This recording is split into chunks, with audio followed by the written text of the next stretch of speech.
nuti kayenno akka abboota amantiitti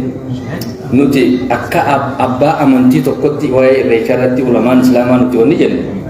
abbaan fedhe haadha koo abbaan fedhe haadhiisu hin jennu katti ummata islaamaati kan nuti dubbachaa jiru namni islaama taate oromoo islaama taate shahaadattee islaamummaa nabi muhammad nu wajjin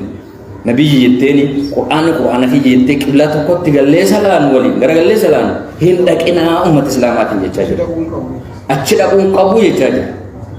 waaqeffataa duraanutti jedhamu kam sun nuti dhaqiin hin dhaqin jechuun malatti sirraanafu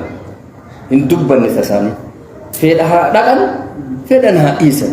nuti katti jirru itti gaafatamummaa abboota amantummaadhaan amantii tana nuti hogganu jira miti sheekkat islaamaa baran amantii tana hogganu jira malee mootummaa yookaan dhaabni siyaasaa tokko qaba amantii tana qabee deemu jiru ni jira hin jiru jecha akka warri siyaasaa poolitikaa isaanii miseensa isaanii irraa eegutti sagantaa isaanii irraa eegutti nutis waan amantii islaamaa tokko aqiidaa ummata islaamaa tokko ummata islaamaa irraa eeguuf dirqama qabna jibbaa biraa qabaanneetii miti jecha isaan akkas jaansuni mee hayaan wajjin fakkeenyaaf guyyaa ayyaana keenya iida arafaa iidul adhaa dirree iidaan wajjin haadha kanime tokkummaan eega dhugaa kataataate tokkummaa sun fida guni fayyaa kataataate nu wajjin dhaqanii dirree iidaa san dhiqatanii salfii dhaabbatanii hasalaatanii waaqeffataanis akkas egaa tokkummaa jechuun nuti maaliif isaanii wajjin dhaynee bishaan facaafannaree gaafa irreessaa qofa tokkummaa mul'ifna gaafa dirree iida islaamaa hoo gaafa dirree masqala gubanoo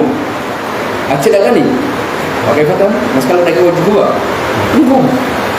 kiristaana qofaatti bakka masqalaa dhaqee masqala guba kanaaf tuni tooftaa ummanni keenya dheebuu bilisummaadhaa qabu karaa itti islaamummaa kanarraa nama baasan barbaadaniiti maal jechaa jira warri kanaa kuni amantii islaamaatutu nu qoodee jechaa jira amantii kiristaanaa nu qoodee jechaa jira waaqeffataa waliin nu galchaa jechaa jira amantiin kiristaanaa israa'elitti haa galtu jechaa jira amantiin islaamaa makkatti haa galtu jechaa jira qur'aanni aadaa arabaati jechaa jira ummata hooggantoonni isaanii ka siyaasattis qabii ka amantittis qabii kana jiru fakkeenyaaf amma aliyya yoo fudhanne murtaddiidhaani islaamaa bara aadaa arabaati muhammad arabatti ergamillee nutti hin ergamne jechaa jira kana wajjin duuba ichi dhaabbanna